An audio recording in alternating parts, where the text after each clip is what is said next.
you, Mr. Chairman. Thank you to both of you. General Abrams, good to see you again.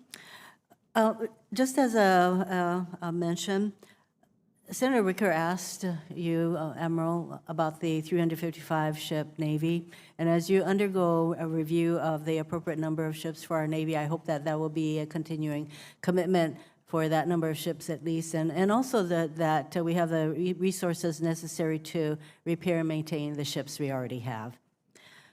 The Defense Department recently released the 2019 Missile Defense Review, which, among other items, noted the installation of a Homeland Defense radar in Hawaii, very important to us, as a way to improve the performance of our current missile defense system and increase the protection of Hawaii.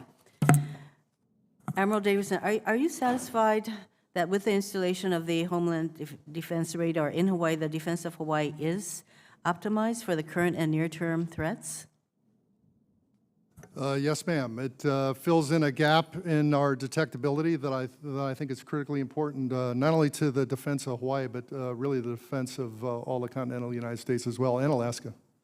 And of course, I'd ask you to continue to pay attention to the timing of when the installation will occur. I think it's set for 2023 or somewhere in there. Yes, ma'am, that's correct. General Abrams, do you believe that our current missile defense system in place in and around the Korean Peninsula serves as an effective deterrent against North Korean ballistic missile threat? Yes, I do. Admiral Davison, you noted in the testimony that your command only gets 5% of foreign military funds. What command gets the largest percentage of these funds? I would say Central Command. Central Command? Yes, ma'am. Yeah. So when you get only 5% of these funds, how do you prioritize with the small amount of funding? How do you prioritize, where the funding goes in a region as large as your AOR? My own approach is to make sure that where we're investing is complementary to our capability and also advances the capability of the countries in which we're providing this assistance. So getting only 5% of these funds in an area as large as yours seems like an underinvestment to me. And does this kind of underinvestment in a partner or potential partner with these funds provide an opportunity for China to increase its influence in these nations? Yes, ma'am, both China and Russia. So who makes the decision as to the percentage of these funds that goes to all of our commands? It's an interagency decision, the way all these things come together between defense recommendations, state disbursements at the end of the day. And I think as you examine the budgets that will be coming in the next few years, you'll see a shift in priority for Pacific Command. That's good news. Thank you. I'm glad that Senator Ernst asked you, Admiral Davison, about the importance of our COFA. And the fact that China is very much in these nations, oceanic nations, to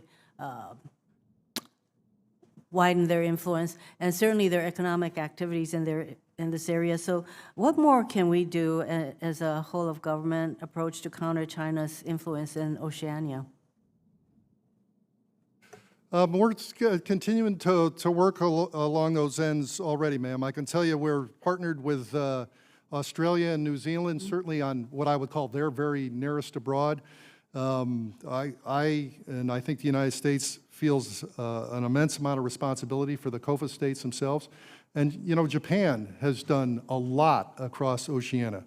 And in just the last 3 months, France has made it clear that their interests, New Caledonia to Polynesia, at the two bookends there, they want to be part of this conversation to make sure that our efforts are all working collaboratively and cooperatively.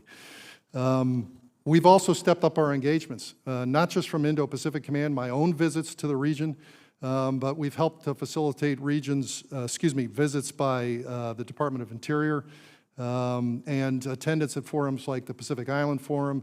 I'm providing some assistance to make sure that the security in Palau for the Oceans Conference in 2020 is going to be sound as well. We have to step those things up additionally.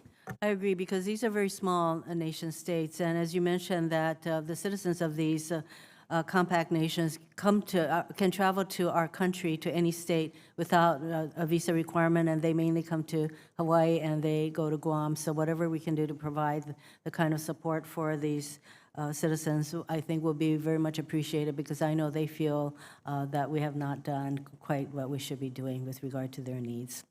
Thank you, Mr. Chairman. Thank you, Senator Hirono.